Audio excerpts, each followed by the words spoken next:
Start recording. Okie dokie. Last Christmas, I gave you my heart. Hello, everyone. Happy actual Monday. Oh, these glasses are pretty reflective, aren't they?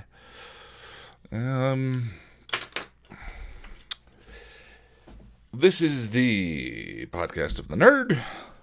I'm Ian. We're doing 12 minutes today. Boop. How are you? I hope you're doing all right. I'm not a big fan of November. I like cold. This is what a great way to start the podcast on a positive and wonderful note. I like cold.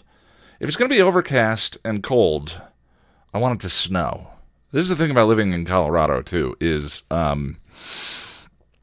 it'll be 20 degrees and not a cloud in the sky. I really love it, but it's been kind of overcast. The transition season tends to be a little weird, and it was 72 degrees yesterday, and then it snowed in the evening. Weather report, great stuff. All right, so we're doing 12 minutes today, and I'm actually kind of happy to be here. I went from I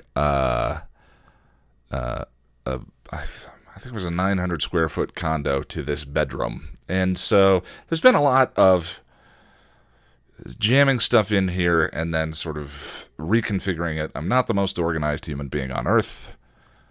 Massive understatement. And so a lot of the work and sort of the mental aspect of things and all of that comes with like staying organized and keeping things together and all of that. So a lot of today was spent on just totally reorganizing this space to make it more of a workspace and more comfortable and better to be here. But it's actually Monday. It's actually Monday for the Monday podcast, and we're talking goals from the previous week. Send 3 messages.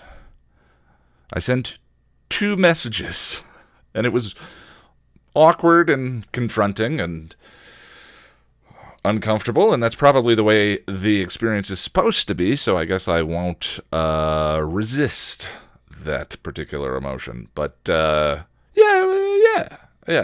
There's a weird I remember when I was first single 7-8 years ago, there's a weird process you go through with online dating where you tend to attach once or twice, and boy, is that a huge mistake. Because an online profile is not a real human being. And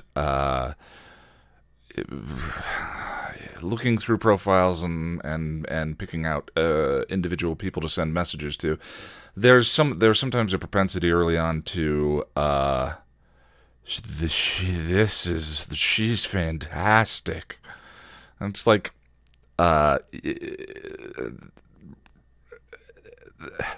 that's not the way to do it. And so I think that's something that I'm actually relatively decent at. First of all, I'm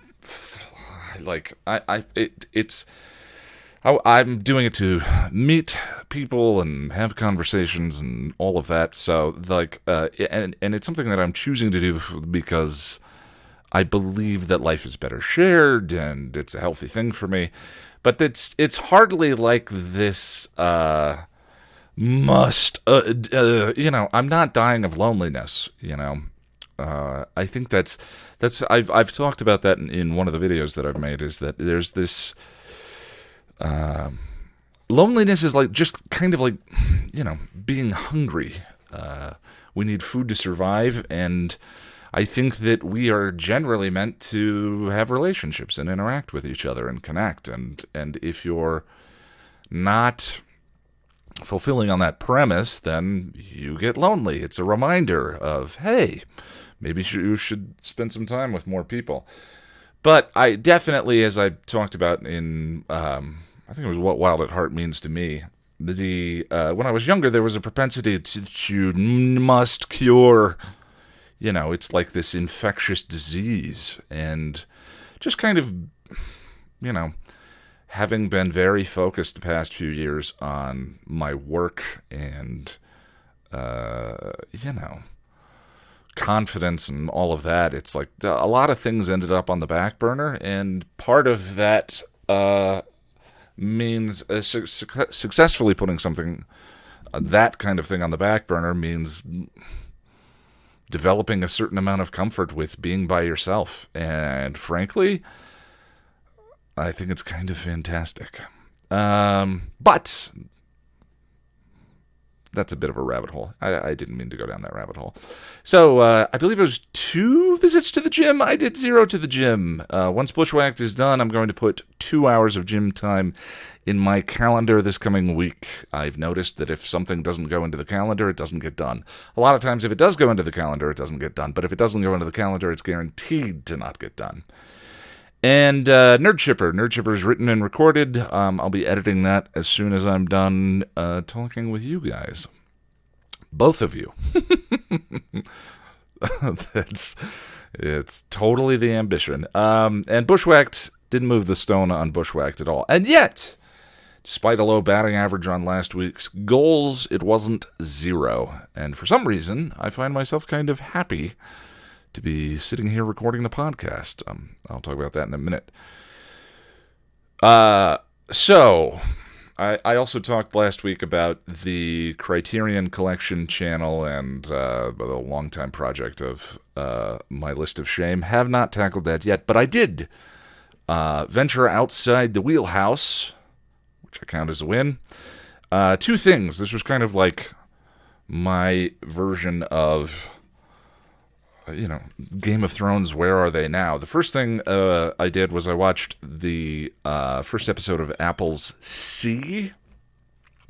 It's the fantasy. You've probably seen advertisements for this all over the place. It's Jason Momoa's Face, the television show. So C was created by Stephen Knight, not Stephen DeKnight. And Jason Momoa plays Baba Voss. Now, the whole idea of the show is it's a post-apocalypse, so sometime along the way, an infection destroyed humanity's ability to see, and most of the population died out, and the ability to see never came back. And stories of vision were passed down through the ages, and as part of the way spirituality and religion changed in the post-apocalypse. Oh, yeah, well, if you're watching the visual version of this, there's a... Oh, and I wonder... So, I want to have a visual component to the podcast. For those listening, it's I'm just playing the C trailer in the background. But I'm also concerned about... I don't know. What if we play this at half speed? So for those listening, the background is just the C trailer playing right now, and I've got it down at half opacity. We'll see how this goes. When I talk about something, it would just be nice to have some kind of visual component to it going on in the background. Anyway, I like Jason Momoa. I thought he was really fun in Game of Thrones. I growing up, kind of. He's the Arnold Schwarzenegger model of leading man. And, growing up, Terminator 2, Predator, those were all favorite movies of, kids my age, boys my age, I guess, coming up around that time. I really enjoyed Aquaman, but that was a little bit in spite of him. At some point, a man on a giant shark was jousting another man on a giant seahorse, and I went, fine, Aquaman, this movie is too stupid for me to hate it. But still, he was kind of entertaining. Anyway, first episode of C is his best since Game of Thrones, but he's essentially playing a less rapey, English-speaking Khal Drogo, so it fits. The action sequences, have a great physicality to them, and it's the fantasy is really kind of cool. It reminds me a lot. This is the weirdest comparison, but it reminds me of Willow, one of my favorite movies, my favorite candy movies. Willow meets the grittiness of Game of Thrones in a distant sequel to Jose Saramago's novel Blindness. Pardon me if I butchered that name. So, blindness took place in modern times, and there was a sudden affliction of blindness on the population, and one character who isn't affected by it pretends to be and ends up in quarantine with her husband, where things rapidly fall apart. It's contained to the quarantine zone, and I believe by the end, it's a very disturbing book, and I believe by the end of the story, the affliction clears up. But I couldn't stop thinking of that while I was watching See It. It was like this television show is what if blindness hadn't gone away 1,000 years in the future? Really interesting. The show focuses mostly on universe building rather than character building, but that's actually okay because the universe is really kind of interesting. It's beautifully designed. A couple of times during the entire thing, I just kind of stopped and took in the costumes and the set design and all of that. Really kind of cool.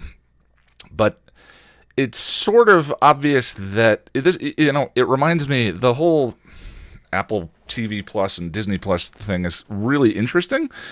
Because it reminds me of the early days of Netflix streaming, when Netflix started doing originals, Stranger Things, and drawing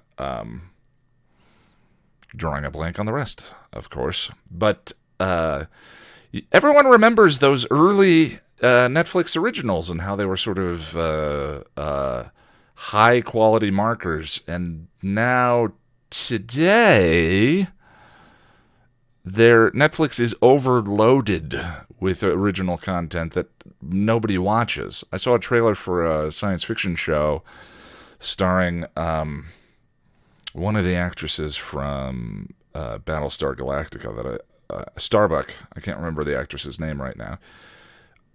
I'd never heard of it, and it looked kind of right up my alley. So, I don't know. It'll be interesting to see how these things pan out, but I'm interested in the very first shows that Apple TV... Oh, sorry. Oh, timer's done. Dismiss. I'm interested in the very first shows that Apple TV Plus and Disney Plus put out, because I think all of them are going to have war chests worth of money behind them and, be as sort of visually interesting as C was. There's only 3 episodes out right now, 3 or 4 episodes out right now, so I will follow up and let you know how the show comes along. But so far, just really beautiful and, cool action sequences. I have a relatively low bar. And speaking of low bars, and the other thing that I went and saw was Last Christmas. So Khaleesi is a hot mess in a hot mess movie directed by Paul Feig of the Ghostbusters reboot. Sequel, I don't know. My sister and I do a movie night periodically. She wanted to go see a romantic comedy. I enjoy a good romantic comedy from time to time. Yeah. That didn't apply here. Both of us. Anyway, so Emilia Clarke plays Kate. Henry Golding plays Tom. Emma Thompson is in the movie. And one of the credited writers, she's doing a Yugoslavian accent. There's a very strange subtext to the movie about nationalism and all of this. But anyway, so romantic comedies I've seen, watched, and loved in the last year. When Harry Met Sally, Lonnie and I recorded a commentary for that will eventually be up on the channel. We've been having some challenges with the editing. Long Shot with Seth Rogen and Charlize Theron, which was Theron? Charlize, if you're listening, hi. And I'm sorry about your screwing up your last name. Anyway, it's not my favorite genre, but I do enjoy a good one. So last Christmas, Amelia, it's Amelia Clarke is the hot mess character who is sort of burning all the bridges and doesn't have a lot of confidence in herself, and she meets Tom, who is unreasonably patient with her and sort of navigates through. He's definitely a trope. They're both. The movie is steeped in romantic comedy cliche, and it's so hard to watch. It's also loaded with so many non-joke jokes that just kind of hang there awkwardly. It's, and I know this criticism was levied at Ghostbusters. It's like the director let the actors improvise and just kept everything. So there's just lines that don't really apply to the current scene or to the mood or any of that. It is, and there's a poop joke in the first, there's no laughs. There's a poop joke in the first 10 minutes. She and Tom points out a bird above, and you look up and the bird, it's in the trailer. You think the bird's going to poop on her face. And then the bird poops on her face, and you go, oh, the bird pooped on her face. No one, it was a pretty full theater. People want a good laugh. Nothing. I don't know why I'm so verklempt talking about this movie. It was the worst movie I've seen since Terminator Genesis. Now, that said, I don't think it was any of the actors' faults. Amelia Clarke, this is actually the most I've liked Amelia Clarke. Every time I watch Game of Thrones, whenever she was sort of the hard-ass Khaleesi, it just went to a place where I was like, I don't really buy it. And then whenever she had human moments with Tyrion, or I can't remember most of the characters' names on that show, but those connections and the relationships and all of that, I was like, oh, that's it. It felt like Amelia Clarke was playing against type most of the time. And I mean, Terminator Genesis is a mess, but in this movie, like, the hot mess character, and no offense, Amelia, if you're watching, hi. And no offense intended, but it just felt more in her wheelhouse, being charming and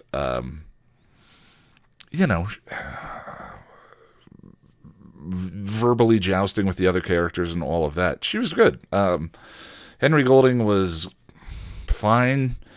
It was just awful. Just a poop joke in the first 10 minutes. I can't remember the last poop joke I really thought was hilarious. I mean, farts are really funny, just by their very nature. But pooping, maybe Bridesmaids. I hope did Paul Feig direct that one? Anyway, so the first 2/3 of the movie are a checklist. It's her screwing up all these relationships, and you go, okay, there's going to be a point where, by virtue of her relationship or something that occurs in the relationship with Tom, she's going to make amends to all of these people, and then there's going to be some sort of montagey celebration at the end. And that is exactly what happened.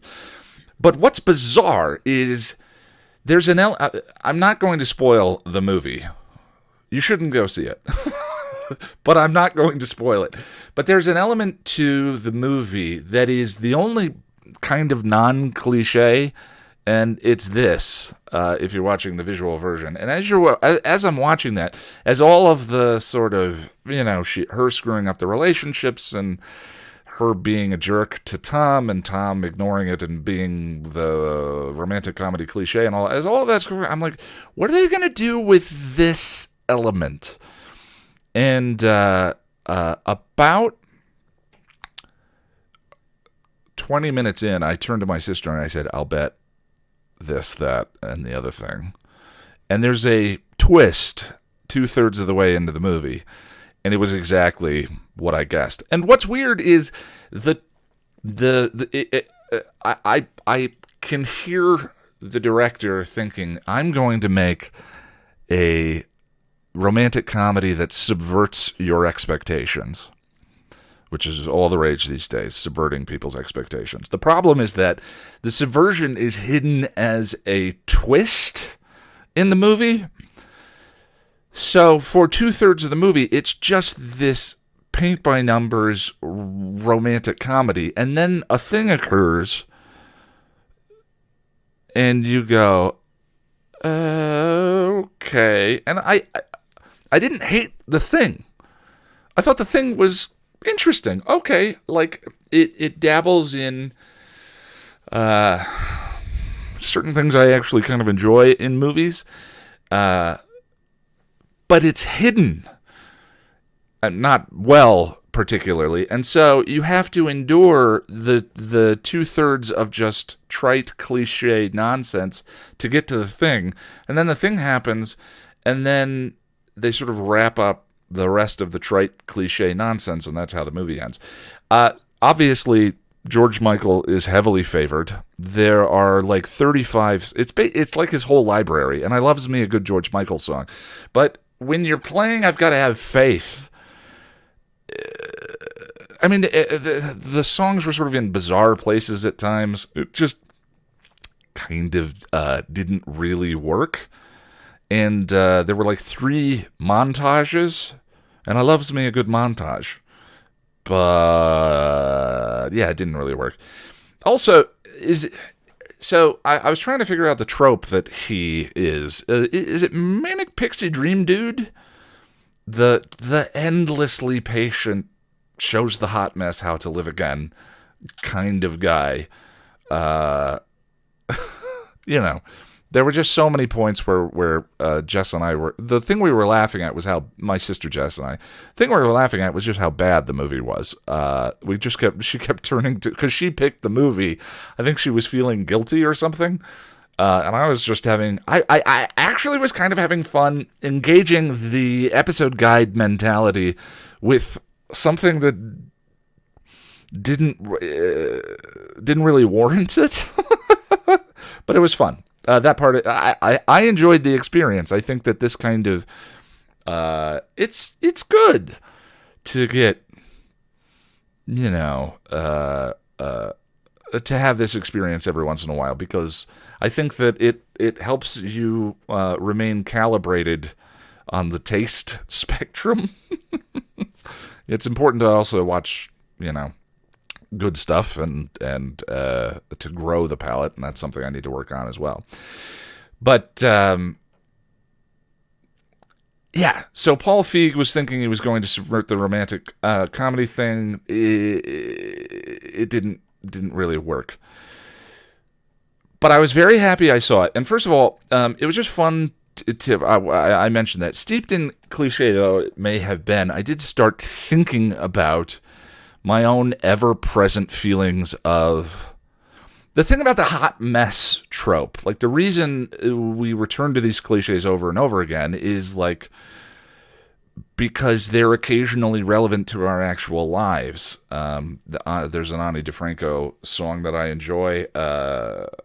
When in pain, every pop song on the radio is suddenly speaking to me. And that, that phenomena kind of occurred for me a little bit with the movie. Now, I'm not in the same process that she is, but it's a person performing less than they believe they're capable of, but with no idea how to do better, and feeling trapped in the tapestry of their own mistakes, right? The prison of their lives they created brick by brick. I wear the chain I forged in life. I made it link by link. And inevitably the Manic Pixie Dream Boo reveals the world to them the way it is. And that's kind of the trick. That was the thing I was sitting there thinking about, is that the prison is imaginary, the brick wall of failings. Usually no one's keeping track with such fine detail as you are. They're too busy keeping track of their own. Amends may be due, but the only difference between the person making them and the one from the moment before is the one from before actually believes that prison is real. The one after is just doing the work. I mean, it's the old thing, normal is made up. And I kind of realized this rut that I've been in for more than a month now, that has become evidence of failings, or especially at the 1-year anniversary of the channel and this attempt to go full-time and all of that. I'm wearing Amelia. That's the thing about being a bald guy. For anyone listening, my head is really well lined up with Amelia's blonde hair. Anyway, I kind of realized this rut I've been in for more than a month now is just a story that has started fulfilling itself. Noise that's getting louder the more that I listen to it. And that's the weird paradox of ruts, is, how they sort of become feedback loops. So, sitting in Last Christmas, it kind of dawned on me, and thinking about that and thinking about the difference between the stuck and the moving is like the stuck believes the story. I sort of felt layers of frustration and fog that I've been dealing with for weeks now just kind of slough off, and I just wanted to get to work. So, from that perspective, I guess, thank you, Last Christmas? It's a movie I would actually watch again. It's just, I would need more wine than I had. Oh, I forgot to line up the Fan Fic reading. That's okay. How long have we gone? Yeah, we're a little bit long on this one right now, so that's fine. I do want to. I enjoyed doing that fanfic reading last night. Fan fiction is so interesting, and I'll get into that later. Anyway, let's go ahead and wrap up. I hope you've enjoyed my babble about Last Christmas and see. Goals for the week. Respond to any dating messages. What's crazy is one of the ones I sent, a woman has already replied, and I feel like a 10 years old boy, like stage fright and just visceral. 40 years old. Respond to any dating messages. Send 2 new ones. Schedule 2 hours at the gym, nerd chipper by the end of tomorrow, and bushwhacked by Friday. And that is so that I can take the weekend off. And off. That's one of the things about I talked about the black hole task a couple of weeks ago. When a black hole task occurs, it sucks in on not only all of your productivity, but all of your ability to relax and actually decompress.